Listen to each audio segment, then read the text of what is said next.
Mahi Diwayonah Paracu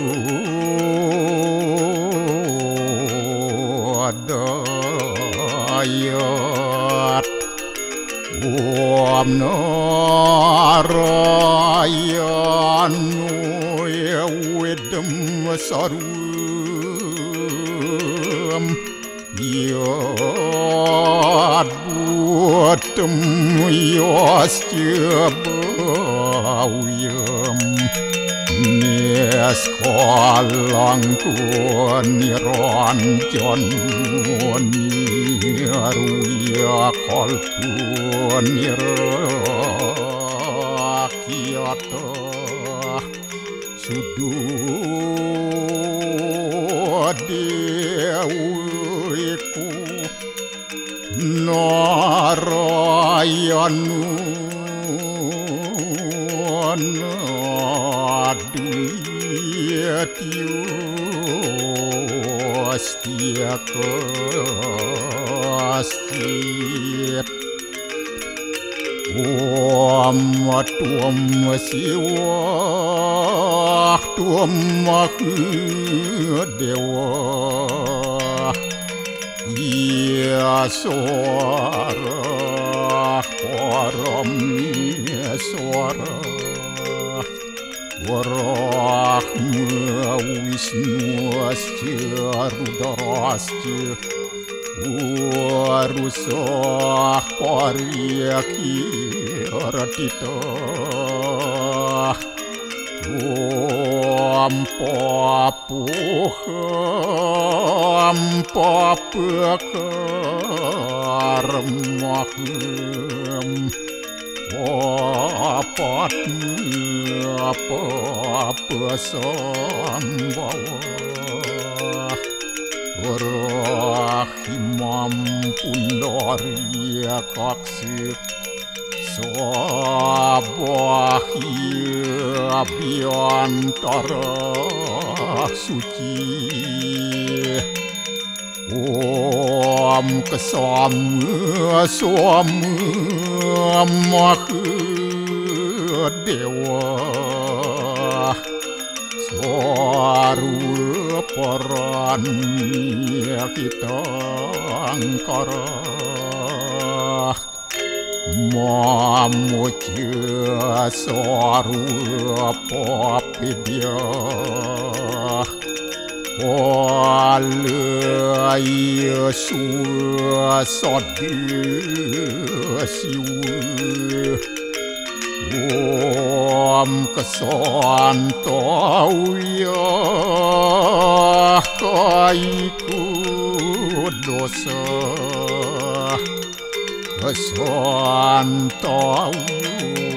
Wajiku Mamu Santauya Manaswa Dosa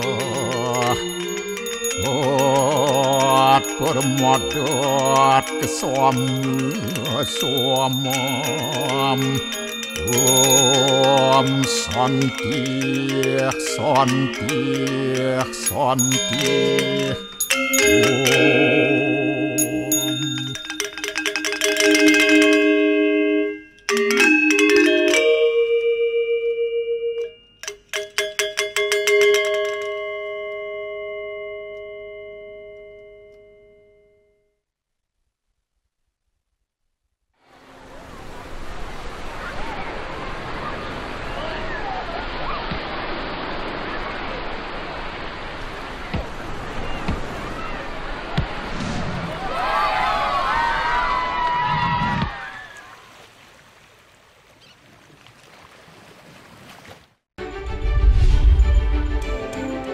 Lukisan dari kulit limbah bawang putih yang menarik minat konsumen mancanegara.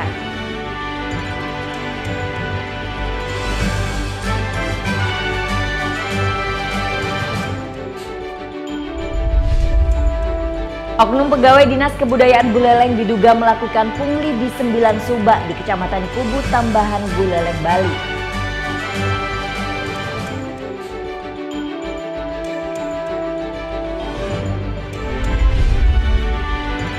Twin Lake Festival yang keempat di tepi Danau Buyan Buleleng, Bali kembali digelar.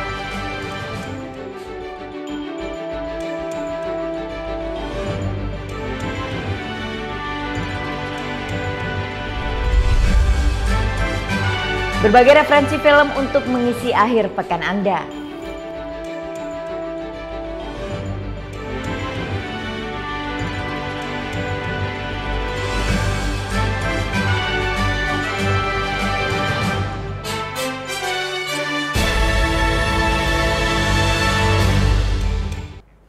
Om Swastiastu.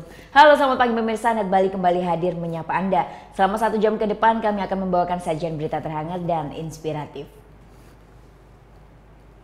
Kerajinan kendang Bali memiliki keistimewaan yang sangat berbeda dengan kendang lainnya di Indonesia. Di tangan Kade Arsana, kendang Bali ini memiliki kualitas yang cukup tinggi hingga diekspor ke mancanegara.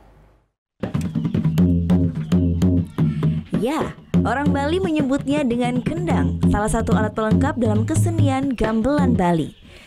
Kendang memiliki peranan yang sangat penting dalam seni tabu Bali, baik dalam tabu kekebiaran maupun tarian joget bumbung.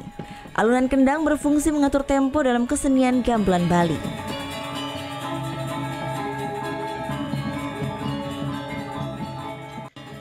Tak sembarang kendang dapat digunakan dalam seni tabu Bali. Suatu kendang harus memiliki suara tabuhan yang bagus untuk dimainkan dalam pertunjukan. Nah, di tangan Kade Arsana, kendang Bali berkualitas dihasilkan. Menggunakan bahan baku kayu intaran dan kayu nangka, Kade membuatnya secara manual tanpa menggunakan mesin. Pemilihan bahan baku untuk menghasilkan kendang yang berkualitas memang sangat penting. Selain pemilihan kayu untuk bagian dasar kendang, kulit yang digunakan untuk menabuh pun harus menggunakan kulit sapi betina. Pemilihan bahan baku sangat penting untuk menghasilkan suara kendang yang baik dan seimbang dengan gamelan Bali yang ditabuhkan. Kade Arsana mewarisi keahliannya membuat kerajinan kendang ini dari sang kakek. Kade Arsana kebanjiran pesanan dari para seniman di seluruh Bali dan Indonesia. Mereka datang untuk memesan 1 set kendang Bali. Tak hanya kebanjiran pesanan dari dalam negeri saja, Kade dipercaya juga untuk membuat 10 set kendang Bali dari kelompok seni di Kanada dan Amerika Serikat. Untuk pesanan lokal Bali ada lokal Buleleng itu semua sudah kesini. Dan dulu sempat kirim ke Sulawesi, daerah Jawa, Sulawesi, Kalimantan kena juga. Dan untuk keluar negerinya Amerika sama Kanada. Bedanya paling kualitas. Tempat pembuatan kendang Kade Arsana di Desa Kubu Tambahan Buleleng ini tak pernah sepi dari para seniman yang memesan kendang. Salah satunya Wayan Ardaka, seorang seniman joget dari Desa Sari Mekar. Kendang Kade Arsana selalu menjadi langganan kelompok seniman joget kendang Bali karena kualitasnya yang bagus dan rapi, membuat para seniman Buleleng selalu mencari kendang Bali di tempat ini. Atau beli kendang itu? Nggak sering sih, cuman ya saya kesini ada 3 kali. 3 kali? Ya. Tapi hasilnya sendiri gimana beli? Ya hasilnya memuaskan. Cocok saya kalau saya pesan di sini, harga ya sebanding lah dengan harganya gitu. Ini untuk joget karena hobi saya di bidang seni joget. Untuk 1 set kendang lanang dan wadon buatan Kade Arsana dijual mulai dari Rp300.000 hingga Rp2.000.000 tergantung dari jenis dan ukuran kendang. Putu Wijana melaporkan untuk Net.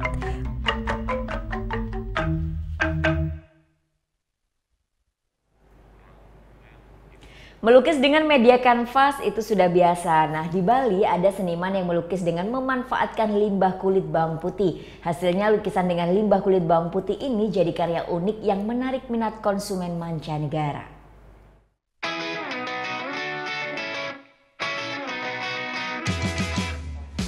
Merangkai makna dengan kuas dan cat air, teliti menyusun satu demi satu kulit bawang putih di atas kanvas. Perpaduan ini membentuk dimensi yang unik dan berbeda. Inilah karya seni lukis milik Ketut Samudrawan. Seniman asal desa Nagasepaha Buleleng ini sengaja memakai kulit bawang putih sebagai ciri khas karyanya. Serat kulit bawang putih yang unik jadikan karyanya lebih berkarakter. Kian menarik karena ia mengombinasikan teknik kolase di atas lukisannya. Beragam karya dihasilkan lewat teknik ini. seperti lukisan kisah poligami, wejangan tetua adat, cerita-cerita Arjuna Wiwaha, hingga tema kehidupan masyarakat masa kini. Karya lukis limbah kulit bawang ini tidak dihasilkan dalam sekejap.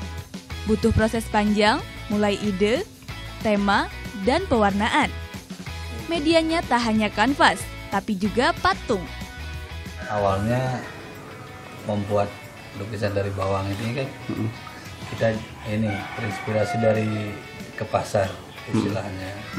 Pasar itu kan ada banyak kupasan sampah lah kan, sampah dari ini bawang apa kayak itu semua kan. Terus yang jadi inspirasi itu kan ininya karena putih, mungkin kulit bawang putihnya itu ya warnanya. Ya itu jadi inspirasi, mungkin bisa ini diolah kan untuk jadi lukisan lah. Lewat karya lukisannya ini, Samudrawan bisa memamerkan karyanya hingga mancanegara. Hasilnya, lukisan dari limbah kulit bawang putihnya diminati warga Belanda dan Belgia. Harga lukisannya ia jual seharga Rp1.000.000 hingga Rp45.000.000, tergantung ukuran lukisan dan kerumitan pembuatannya. Putu Wijana melaporkan untuk NET.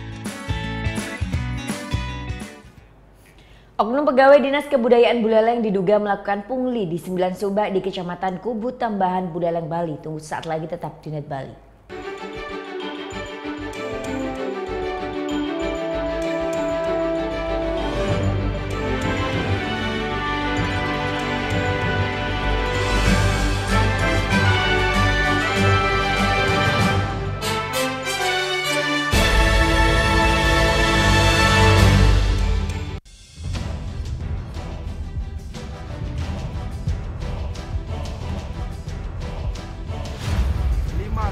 Peringatan bahaya permukaan merah.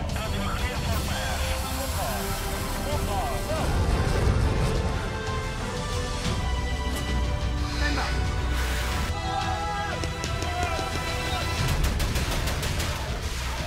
Garuda, setiap Sabtu jam 2 siang, hanya di NET. Melepas penat dengan aksi para komedian favoritmu. Lu sekolah di mana sih? Mau apa? Orang lain tuh pakai centong, apa kayak lu cenok semen gimana sih? Lihat tim, terus titiknya lihat. Anda udah mulai puyeng? Oke, bangun. Ngapain sih? Hipnotis. Diem aja lu, Ron. Nih bukain dong, gua panas.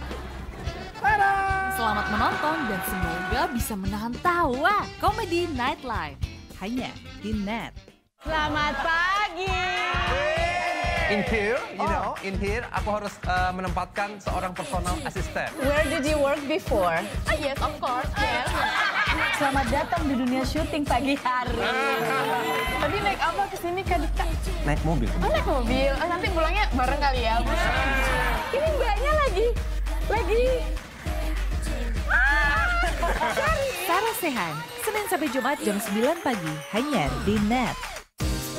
Temukan inspirasi dalam berbagi ide fantastis. Kita mengambil beberapa bagian-bagian dari jalanan di kota New York.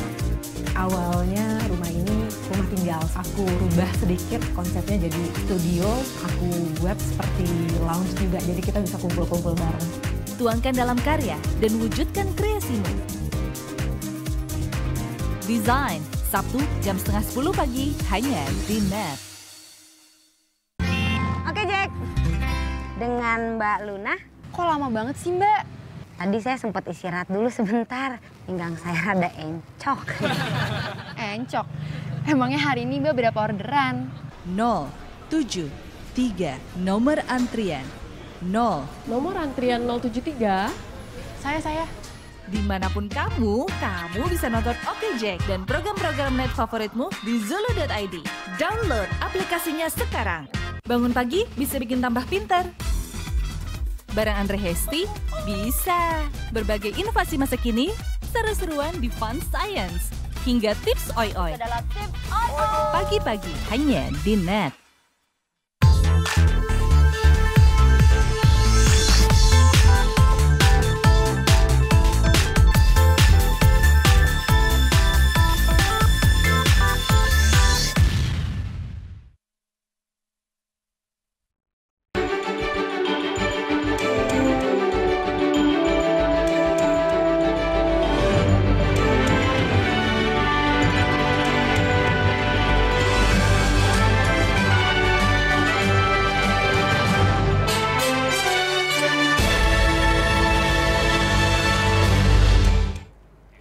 Oknum pegawai Dinas Kebudayaan Buleleng diduga melakukan pungli di 9 subak di Kecamatan Kubu Tambahan, Buleleng, Bali. Pungutan yang dilakukan dengan alasan akan digunakan sebagai biaya pengurusan bantuan sepeda motor dan jasa pembuatan awik-awik setiap subak.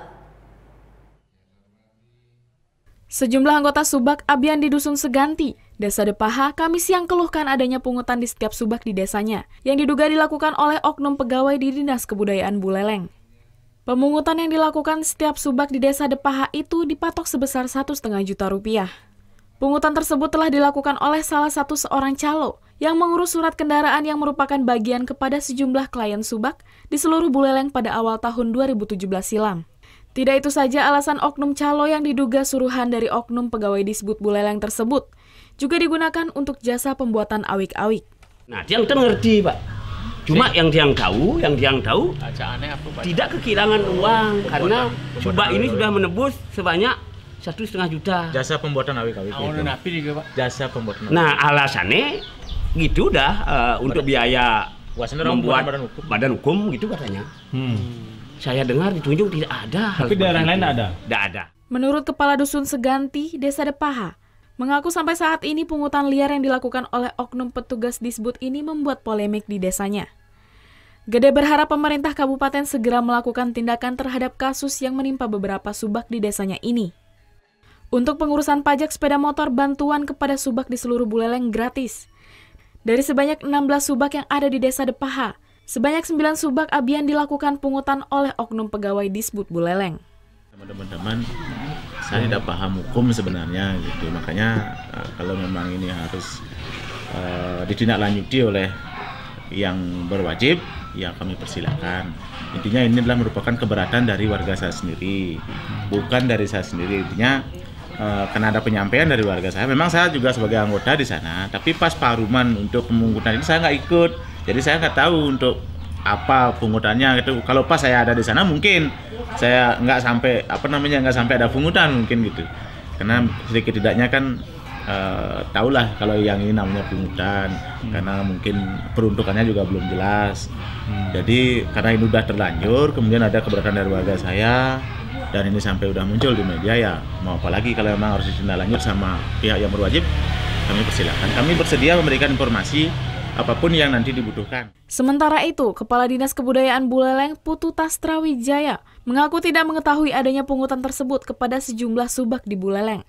Tastra akan melakukan pemanggilan terhadap stafnya tersebut, padahal pemberian sepeda motor untuk klien subak sama sekali tidak dikenakan biaya.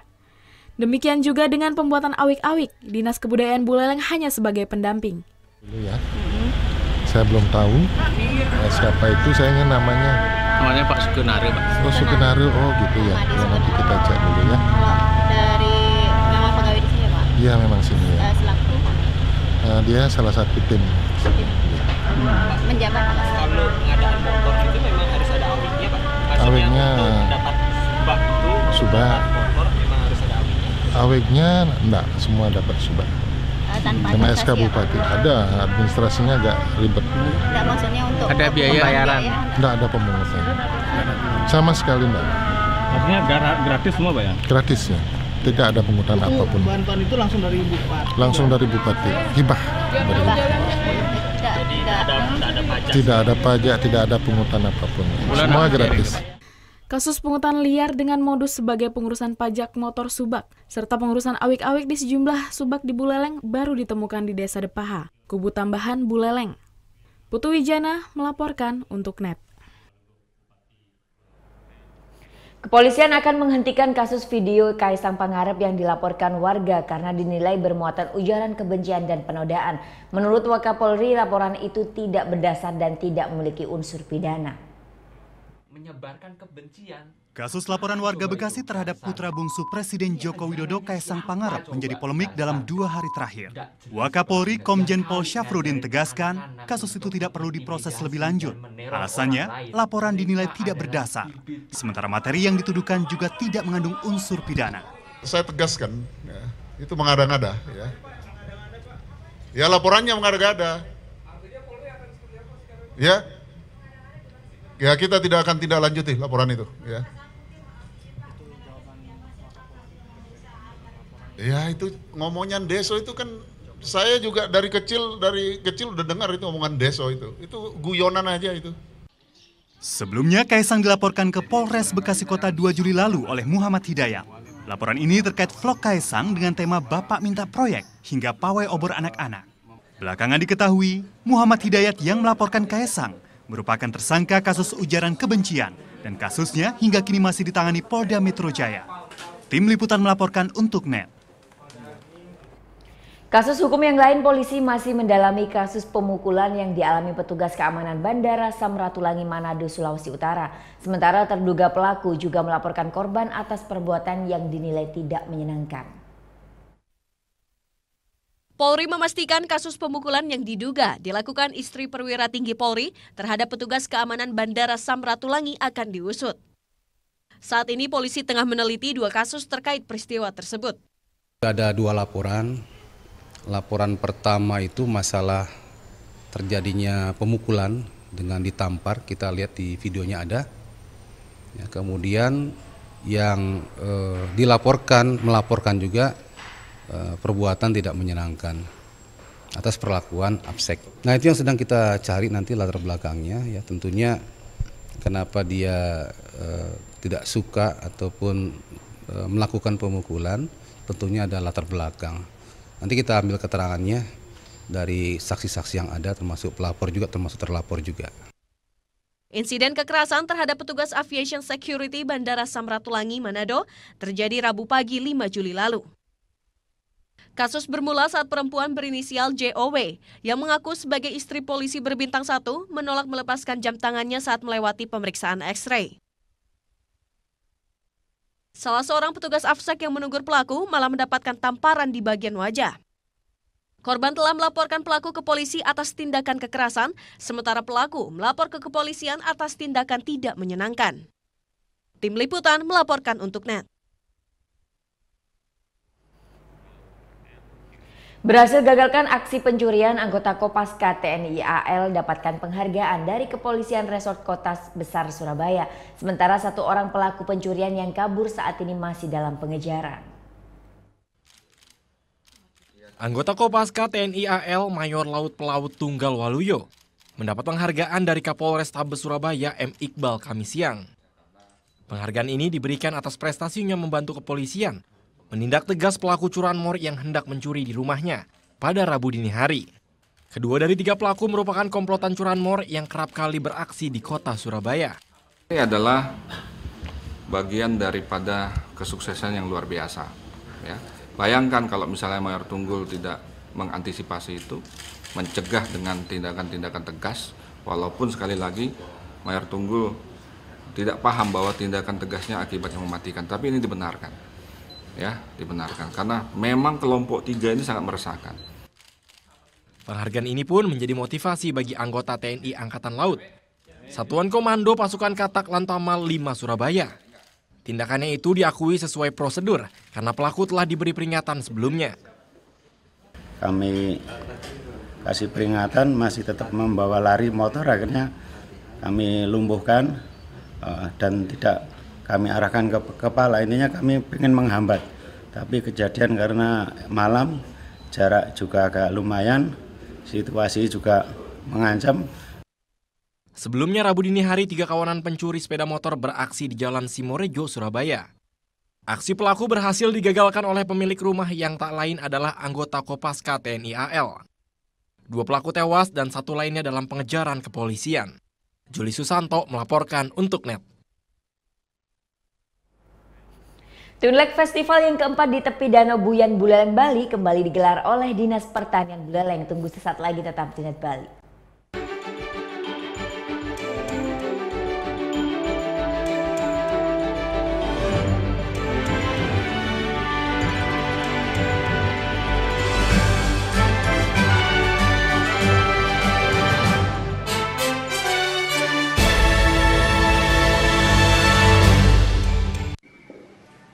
Bagaimana anak-anak? Ada yang tahu? Anime. Gosip Indonesia.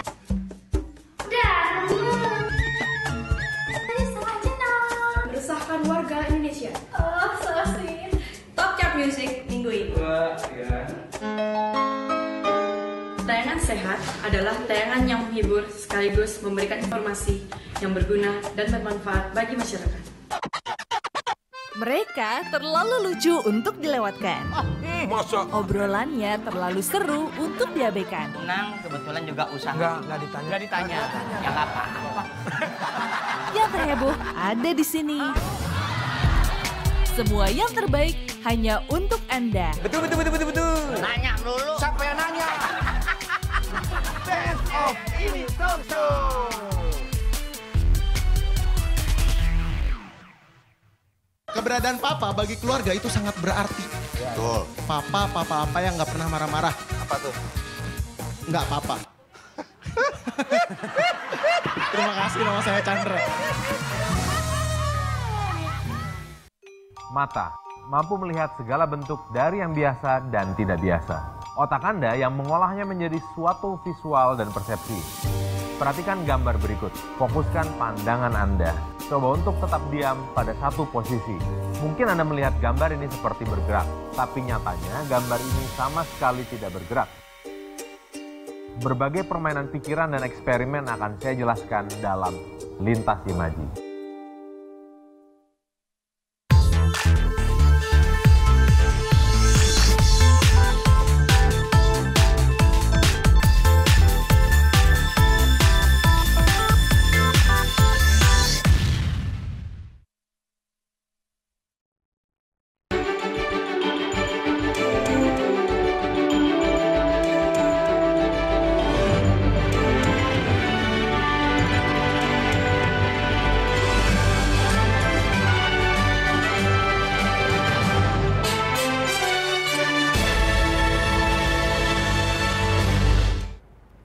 Twin Lake Festival yang keempat di tepi Danau Buyan, Buleleng, Bali kembali digelar oleh Dinas Pertanian Buleleng.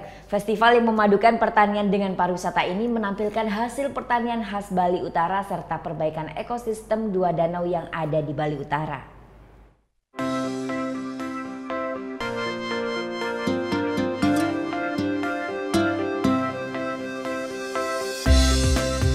Twin Lake Festival keempat ini kembali digelar di tepian Danau Buyan, Sukasada, Buleleng. Dengan memadukan bidang pertanian dan bidang pariwisata sehingga menjadi ajang promosi wisata di Bali Utara. Festival ini pun sebagai bentuk upaya untuk membangkitkan kembali hasil perkebunan buah lokal asli Buleleng yang kian hilang dari pasaran. Selain itu, Twin Lake Festival ini juga untuk memperbaiki ekosistem Danau Buyan yang mengalami terus pendangkalan dan pencemaran oleh limbah pertanian sekitaran danau. Festival ini dibuka oleh Deputi Bidang Pengembangan dan Pemasaran Kementerian Pariwisata RI, Gede Pitana. Dengan adanya festival yang terus digelar di kawasan konservasi alam ini, diharapkan dapat menggugah kesadaran masyarakat agar tetap menjaga alam Buleleng. Seperti dengan penggunaan bahan organik tanpa pestisida di dalam pertanian di sekitaran Danau Buyan ini hingga pencemaran terhadap air danau bisa terhindarkan. Ini dikarenakan masyarakat Bali sangat bertumpu dengan sumber air danau yang ada di Bali Utara ini, yakni Danau Tamblingan dan Danau Buyan. Serta lestarinya alam di sekitaran danau ini juga bisa menjadi objek wisata yang menarik bagi wisatawan yang berkunjung ke Bali Utara. Festival itu bukan tujuan akhir. Festival itu adalah cara untuk meningkatkan kesadaran lingkungan, meningkatkan kesadaran budaya, sekaligus sebagai promosi pariwisata. Nah, tadi saya setuju sekali dengan Ibu Kartini itu, ketika kita melakukan festival di sebuah tempat, apakah tempat bersejarah, apakah tempat alam seperti ini, maka mari kita gali nilai-nilai yang terpendam dari kearifan lokal. Danau ini misalnya itu dulu sebelum tahun 1000 dikenal sebagai danau yang suci, sumber air, dan orang Bali sangat menyucikan air kan. Nah, mari kita sekarang hidupkan nilai-nilai itu, bagaimana kita membuat kawasan ini sebagai kawasan yang disucikan dalam arti yang dilestarikan. Bupati Buleleng, Putu Agus Suratnyana mengaku ekosistem Danau Buyan serta Tamblingan pada 5 tahun lalu dinilai lebih buruk dibandingkan tahun 2017 ini. Ini dikarenakan banyaknya masyarakat yang bermukim di tepi Danau Tamblingan serta banyaknya keramba yang bermunculan di tengah danau. Dengan digelarnya Twin Lake Festival ini, nantinya akan mengajari masyarakat di sekitaran danau agar lebih peduli terhadap lingkungan sekitar danau. Sehingga Danau Buyan dan Tamblingan semakin lestari dan airnya pun bisa dimanfaatkan untuk kehidupan sehari-hari. nanti langkah ke depan, kalau danau ini bisa stabil kondisi airnya, pendangkalan berkurang, kita akan tata dengan baik agar bisa menjadi salah satu daerah tujuan wisata yang dinikmati, bukan dibangun besar-besaran, dinikmati. Nah, itu harapan kita ke depan. Sekarang kan kita belum bisa ngomong apa, ini masih lihat kondisi danau lebih stabil kondisinya ya. Mudah-mudahan dengan langkah BKSDA yang sudah menjanjikan tahun depan akan mendatangkan alat yang trigger bisa dilakukan dengan langkah yang tepat. Tidak saja menampilkan pameran buah lokal Buleleng, festival ini kembali digelar dengan gemar makan buah lokal. Puluhan kilogram buah seperti semangka, jeruk, salak, pisang dibagikan ke warga serta para pengunjung di festival. Tidak hanya buah, Dinas Pertanian Buleleng juga menggandeng Dinas Kelautan membagikan ikan goreng di sejumlah pengunjung di festival ini. Ini dilakukan agar masyarakat Buleleng lebih suka mengkonsumsi ikan yang didapat di sekitar danau. Twin Lake Festival keempat ini akan digelar selama 4 hari ke depan, dengan menampilkan atraksi kesenian khas Buleleng serta spiritual sekitaran Danau Buyan serta Tamblingan. Pembukaan Twin Lake Festival ini pun menarik minat kunjungan wisatawan mancanegara pada Kamis petang. Putu Wijana melaporkan untuk NET. Ribuan warga Kota Pekalongan, Jawa Tengah turun ke jalan mengikuti kemeriahan Festival Payung Jelamprang. Festival ini digelar untuk memeriahkan tradisi Syawalan sekaligus memperkenalkan motif batik Jelamprang.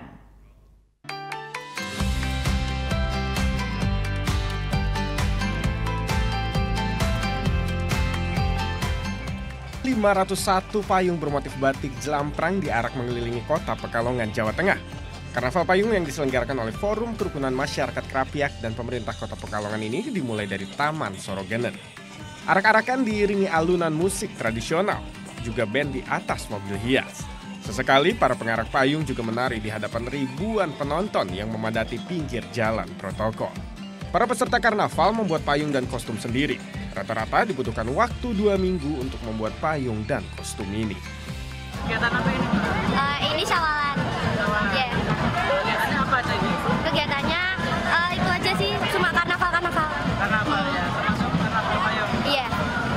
Payung itu bikin sendiri? Iya, buat sendiri.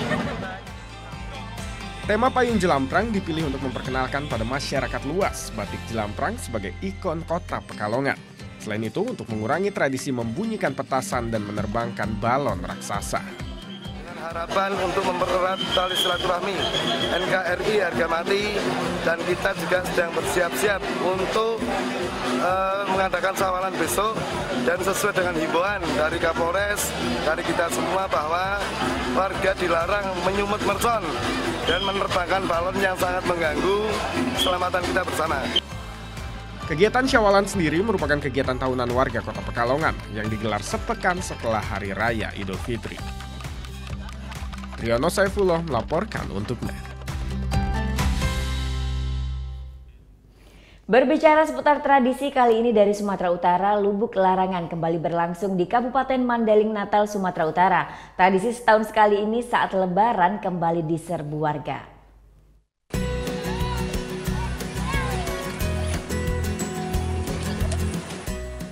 Bermodalkan jala dan alat sederhana lainnya, ratusan warga menangkap ikan di sungai kawasan Desa Hutarim Baru, Kabupaten Mandailing Natal, Sumatera Utara. Tak sembarang menangkap ikan, karena di sini menangkap ikan hanya boleh setahun sekali saat Lebaran tiba. Tradisi yang sudah berlangsung selama hampir 40 tahun ini dikenal dengan Lubuk Larangan. Selain warga lokal, para pemudik juga turut serta. Untuk mengikuti tradisi ini, peserta wajib membayar Rp60.000. Nantinya uang pendaftaran akan digunakan untuk pembangunan masjid dan pelestarian sungai. Ini tradisi nih di sini? Iya, tiap tahun. Tiap tahun di sini ya? Jadi ikannya nanti hasil ikannya mau dibuat apa nih? Dimakan. Makan sama keluarga gitu? Iya. Ada 30 lokasi lubuk larangan di sepanjang sungai dengan beberapa jenis ikan. Mulai dari nila, gabus, hingga ikan merah. Tradisi ini dibuat untuk mengajak warga yang merantau mudik ke kampung halaman. Bagi warga atau pendatang yang menangkap ikan di luar hari yang ditentukan, maka akan dikenakan sanksi Rp2 juta. Irwan Saputra Nasution melaporkan untuk NET. Ketua Umum PSSI Letjen Edi Rahmayadi meninjau langsung pemusatan latihan Timnas U19 dan U22 di Stadion Dipta Gianyar Bali. Sesaat lagi tetap di Net Bali.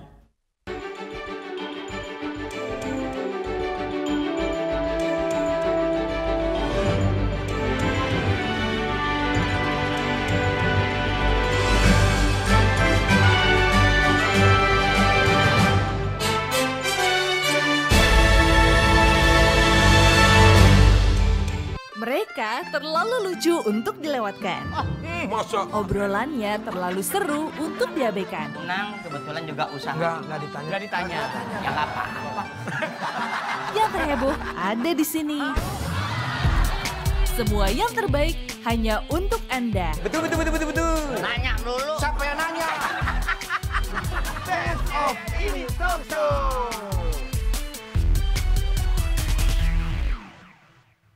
Keberadaan papa bagi keluarga itu sangat berarti.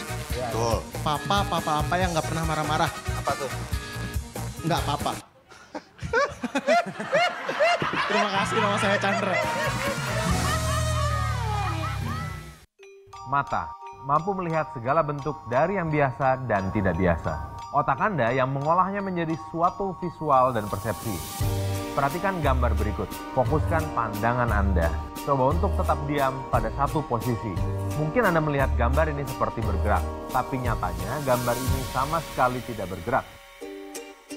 Berbagai permainan pikiran dan eksperimen akan saya jelaskan dalam Lintas Imaji.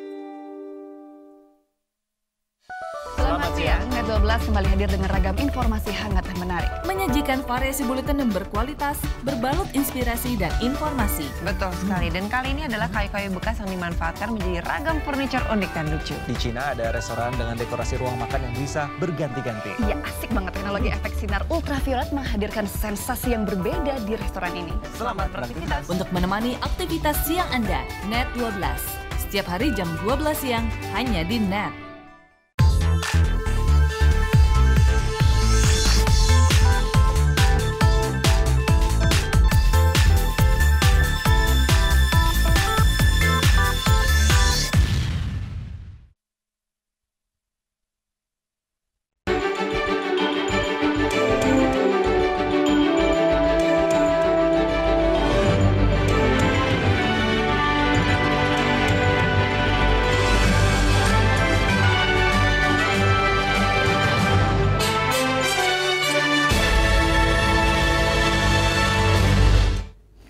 Jelang laga kualifikasi AFC dan AFF pada September mendatang di Thailand, Ketua Umum PSSI Letjen Edi Rahmayadi meninjau langsung pemusatan latihan Timnas U19 dan U22 di Stadion Dipta Gianyar Bali. Kamis pagi, Ketua Umum PSSI Letjen Edi Rahmayadi meninjau langsung pemusatan latihan Timnas U19 dan U22 di Stadion Iwayan Kapten Dipta Gianyar. Pemusatan latihan digelar untuk persiapan menghadapi laga AFC dan AFF yang akan digelar pada September mendatang di negeri Gajah Putih, Thailand. Selama pemusatan latihan 7 hari, pemain difokuskan ke latihan teknik dan fisik. Di tengah latihan, Ketua Umum PSSI Edi Rahmayadi ikut memotivasi dan memberikan pengarahan kepada para pemain timnas. Pasukan Garuda yang diarsiteki dua pelatih Indra Shrafi dan Luis Milla dinilai Jenderal Bintang 3 ini sudah siap menghadapi laga September nanti. Pemusatan latihan ini kita juga salah satunya memberikan penghargaan kepada Bali United karena salah satunya adalah 4 pemain dari Bali United diambil oleh Coach Luis Milla menjadi di usia 22, sehingga kita melaksanakan pemusatan latihan di sini. Juga yang kedua, begitu panjang mereka berlatih dan ada rekreasi di Bali. Mantan Panglima Kostrat ini meminta kapten timnas untuk tetap menjaga soliditas tim untuk tetap fokus menghadapi lawan dalam laga nanti. Setelah pemusatan latihan di Bali, pasukan Garuda akan bertolak ke Banyuwangi untuk menggelar latihan bersama dengan tim Persewangi dan melanjutkan ke Kota Kembang Bandung dalam latihan uji coba dengan timnas Spanyol. Surya Sanjaya melaporkan untuk NET. Sementara itu, International Football Association Board kini sudah mulai langkah untuk mengubah skema babak adu penalti. Ya, skema babak adu penalti ABBA sudah mulai diuji cobakan untuk menggantikan skema babak penalti lama, yaitu skema ABAB. Adu penalti adalah salah satu momen paling menarik dalam pertandingan sepak bola. Saat sebuah pertandingan dengan format knockout tidak dapat dituntaskan dalam waktu normal plus extra time, maka penentuan pemenang harus ditentukan lewat adu tendangan penalti. Sebuah sajian yang selalu menegangkan dan dramatis. Babak adu penalti diibaratkan sama dengan lotre, seolah-olah keberuntungan menjadi faktor dominan dalam babak ini. Namun ada satu fakta mengejutkan di balik babak adu penalti. Menurut riset yang dilakukan London School of Economic and Political Science, ternyata sebuah tim memiliki persentase kemenangan mencapai 60% apabila mereka mendapat giliran sebagai penendang pertama. Hasil penelitian ini menggambarkan bahwa faktor psikologis menjadi faktor utama yang membuat tim yang mendapat giliran penendang pertama lazim memenangkan babak adu penalti. Tim yang mendapat giliran kedua akan terbebani secara psikis untuk mengejar ketertinggalan dan kerap gagal menang dalam babak adu penalti. Seperti yang terjadi pada Real Madrid ketika menangi final Liga Champions melawan Atletico Madrid yang dimenangkan El Real 5-3 di babak adu penalti. Begitu juga halnya dengan yang terjadi di final Copa America. Chile yang menjadi penendang pertama sukses keluar sebagai juara usai kalahkan Argentina 4-2 di babak adu penalti. Dalam adu penalti format ABAB ini mental sepertinya berbicara lebih jauh ketimbang skill seorang pemain mengeksekusi tendangan 12 pas. Melihat tren ini, International Football Association Board atau IFAB mencoba sebuah terobosan baru untuk membuat babak adu penalti lebih adil, yakni dengan format ABBA atau dengan skema jika tim A yang mendapat giliran menendang pertama lalu dilanjutkan dengan tim B untuk penendang kedua, maka tim B kembali menjadi penendang ketiga. Skema ini sudah mulai diuji coba dalam pertandingan internasional. Dua tim pertama yang mencobanya adalah tim nasional wanita Jerman U17 dan tim nasional wanita Norwegia U17 di babak semifinal Piala Eropa U17 2017. Skema ini kembali dilangsungkan dalam perhelatan Piala Dunia U20 tahun 2017 yang digelar di Korea Selatan. Pertandingan Portugal kontra Uruguay adalah pertandingan pertama Piala Dunia U20 yang harus diselesaikan dalam skema penalti ABBA. Kemudian babak semifinal antara Uruguay dan Venezuela pun kembali harus diselesaikan di babak penalti ABBA. Namun sampai saat ini belum ada kesimpulan apakah skema ini akan membuat babak penalti menjadi lebih adil untuk kedua tim. IFAB masih akan mengujinya dalam beberapa ajang timnas senior sebelum nantinya diterapkan dalam turnamen besar. Selain skema babak adu penalti ABBA, IFAB juga sedang mengajukan satu proposal peraturan sepak bola baru yang cukup radikal, yaitu satu match sepak bola hanya dimainkan selama 60 menit dan nantinya setiap babak hanya akan berlangsung 30 menit. Ini dilakukan demi mempertajam semangat fair play di laga sepak bola. Sepak bola modern kini dihadapkan satu masalah yang cukup pelik, yakni kebiasaan para pemain untuk membuang-buang waktu ketika tim yang dibelanya tengah dalam posisi diuntungkan dalam sebuah laga. Tindakan ini bukan hanya menciderai semangat fair play, karena tim lawan yang tengah berjuang mengejar ketertinggalan kerap kehilangan kesempatannya, tapi juga perlahan membunuh antusiasme penonton terhadap sepak bola karena sebuah laga akan menjadi tidak menarik karena tindakan ini. Untuk menanggulanginya, International Football Association Board atau IFAB tengah mengajukan satu proposal baru, yakni memangkas durasi sebuah laga dari 90 menit menjadi 60 menit. Yang tiap laganya mainkan masing-masing 30 menit waktu bersih atau waktu akan berhenti setiap wasit memberhentikan permainan.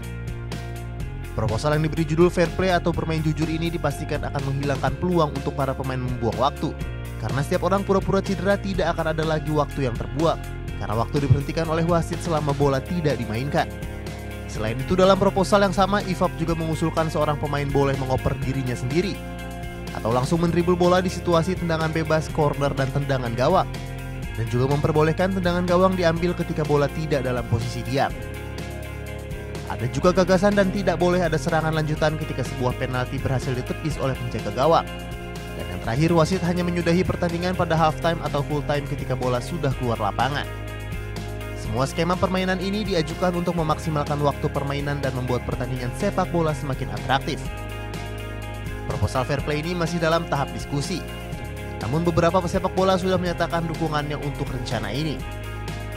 Salah satunya kiper Arsenal Peter Cech yang diungkapkan melalui cuitan di akun Twitter miliknya. Jika pengajuan Law of the Game baru ini diterima, dapat dipastikan penonton sepak bola akan menyaksikan 30 menit pertandingan dengan bersih. Dan IFAB percaya ini akan semakin meningkatkan animo terhadap sepak bola.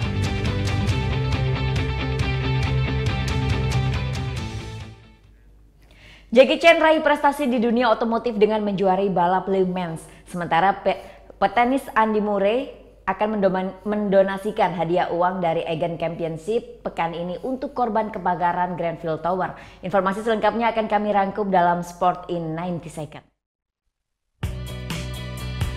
Aktor asal Hong Kong Jackie Chan catatkan prestasi bukan di dunia akting, melainkan di dunia balap. Tim balap milik Jackie Chan Desue Racing menjuari kelas LMP2 di gelaran balap Le Mans 24 jam 2017 yang dikendarai pebalap Ho Pin Tung, Olivier Jarvis, dan Thomas Lauren. Mobil Oreca LMP2 nomor 38 miliknya bahkan memimpin balapan saat menyisakan waktu 70 menit. Meski menang, Jackie Chan tak bisa menghadiri balapan Le Mans 24 jam tahun ini. Petenis putra peringkat 1 dunia Andy Murray berencana mendonasikan hadiah uang sebesar 5 miliar rupiah jika ia mampu menjuari turnamen Aegon Championship kepada korban kebakaran Grenfell Tower di North Kensington yang berjarak sekitar 2 mil dari venue Queen's Club. Selain Murray, pemain Arsenal Hector Bellerin akan mendonasikan 50.000 pound sterling untuk setiap menit yang ia habiskan ketika bermain bagi Spanyol dalam ajang Euro U21. Tak ketinggalan, pemain Manchester City Raheem Sterling juga ikut mendonasikan sejumlah dana bagi para korban kebakaran Grenfell Tower. Dalam kejadian tersebut, 79 orang tewas dan ratusan orang kehilangan tempat tinggal. Tim nasional basket putra Indonesia gagal melaju ke babak 8 besar kejuaraan dunia basket 3x3 2017 atau 3-on-3 yang berlangsung di Nantes, Prancis. Indonesia yang tergabung di grup D bersama Belanda, Amerika Serikat, Selandia Baru, dan Korea Selatan harus puas menempati posisi keempat. Indonesia yang diperkuat Fandi Andika Ramadhani, Vinton Nolan, Rivaldo Pangestio, dan Kevin Moses hanya mampu meraih 1 kemenangan saja saat melawan Selandia Baru. Sedangkan 3 laga sisanya berakhir dengan kekalahan. Sesaat lagi kita akan ikuti berbagai referensi film untuk mengisi akhir pekan Anda. Jadi tetap di Net Bali.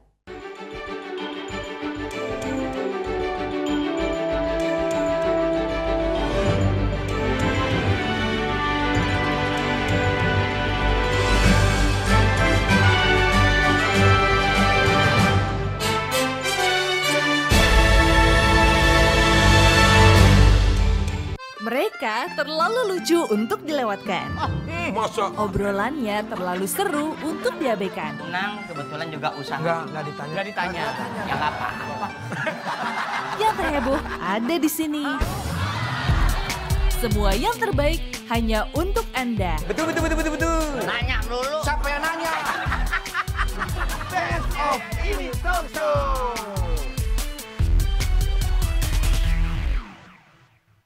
Keberadaan papa bagi keluarga itu sangat berarti. Betul. Papa apa yang nggak pernah marah-marah. Apa tuh? Nggak papa. Terima kasih, nama saya Chandra. Selamat siang, Net 12 kembali hadir dengan ragam informasi hangat dan menarik. Menyajikan variasi buletin yang berkualitas, berbalut inspirasi dan informasi. Betul sekali, dan kali ini adalah kayu-kayu bekas yang dimanfaatkan menjadi ragam furniture unik dan lucu. Di Cina ada restoran dengan dekorasi ruang makan yang bisa berganti-ganti. Iya, asik banget. Teknologi efek sinar ultraviolet menghadirkan sensasi yang berbeda di restoran ini. Selamat beraktivitas. Untuk menemani aktivitas siang Anda, Net 12. Setiap hari jam 12 siang, hanya di Net.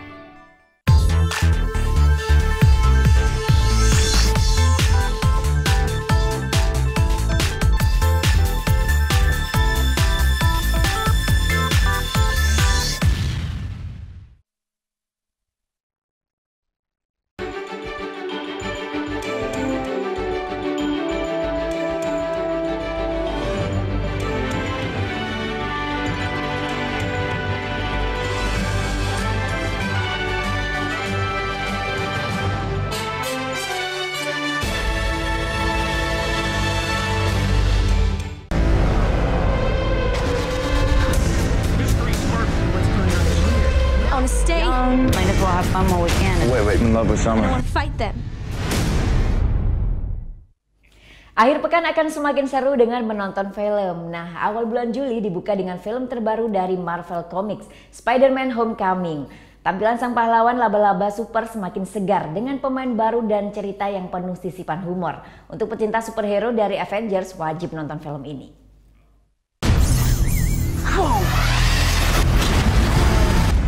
Pahlawan laba-laba super dari Marvel Comics kembali ke layar perak. Spider-Man is back. What's up, guys?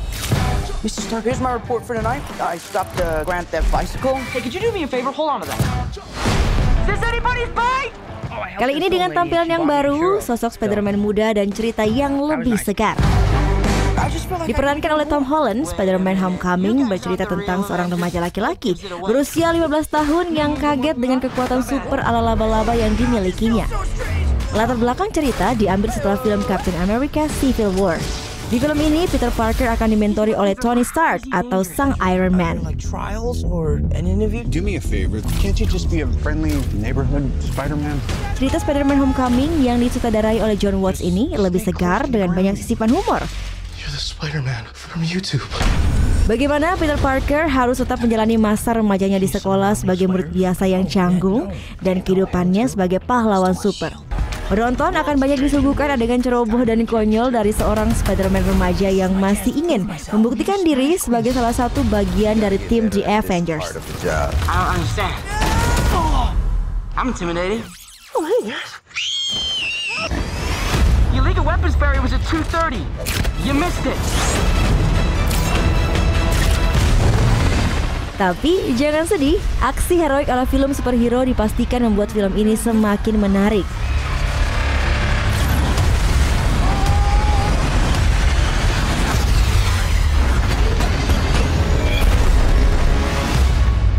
What if somebody had died?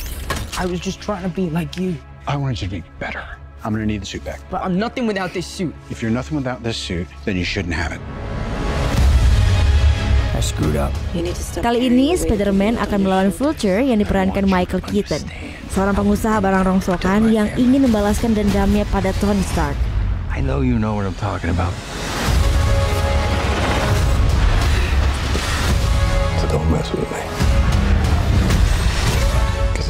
Rumah produksi Marvel Studios dan juga Sony Entertainment memastikan film Spider-Man Homecoming ini akan menjadi awal dari sebuah trilogi karena masih banyak cerita yang bisa dieksplor dari sosok seorang Spider-Man.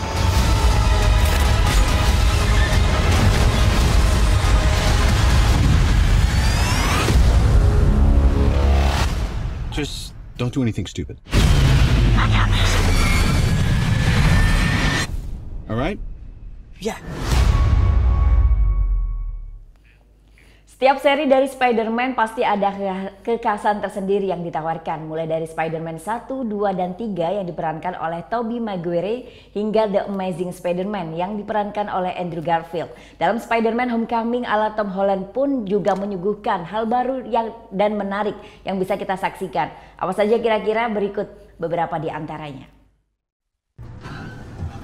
Setelah hampir 20 tahun peran utama Spider-Man berganti, mulai dari Tobey Maguire ke Andrew Garfield dan sekarang Tom Holland yang dipilih meneruskan tongkat estafet tersebut.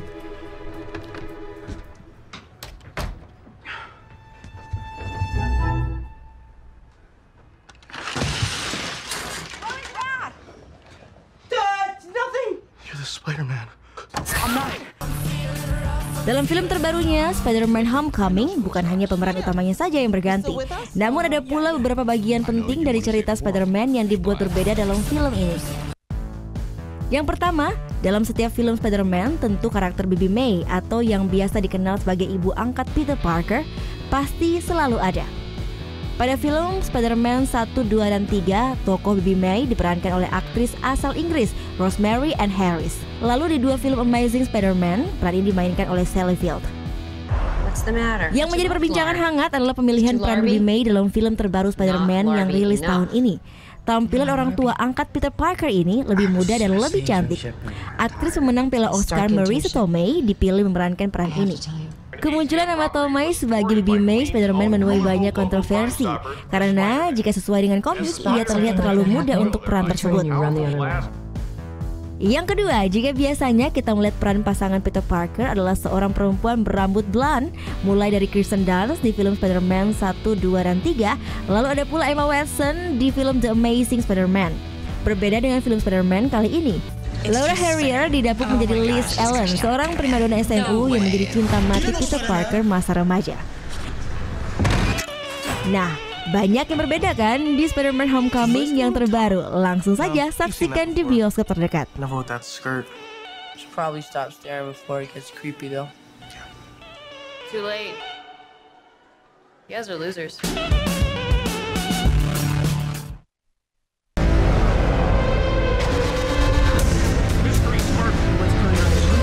wanna stay. Might as well have fun while we can. Wait, in love with I Summer. wanna fight them.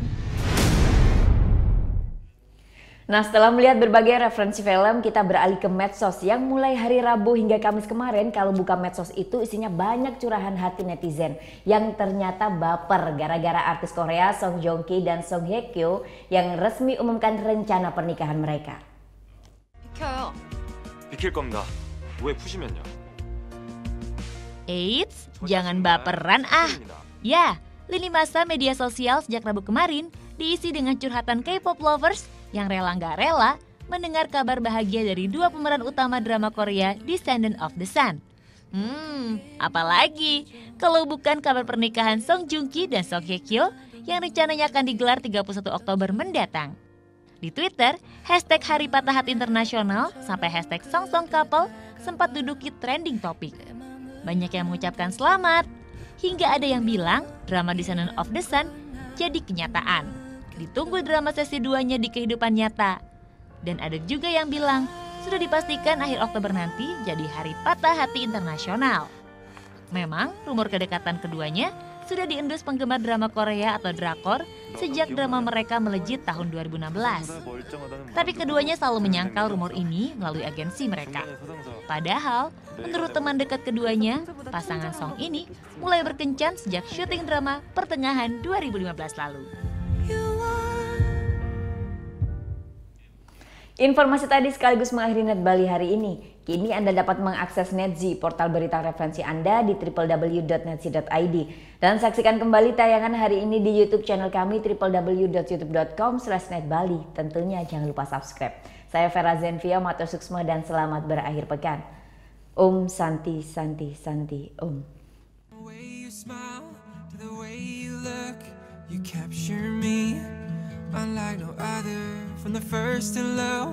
Yeah, that's all it took. And suddenly we had each other. And I won't leave you. Always be true. 1 + 1 2 for life. Over and over again. So don't ever think I need more. Got the one to live for. No one else will do. And I'm telling you, just put your heart in my hands. I promise it won't get broken. We'll never forget this moment. Yeah, we'll stay brand new. 'Cause I love you over and over again. Over and over again.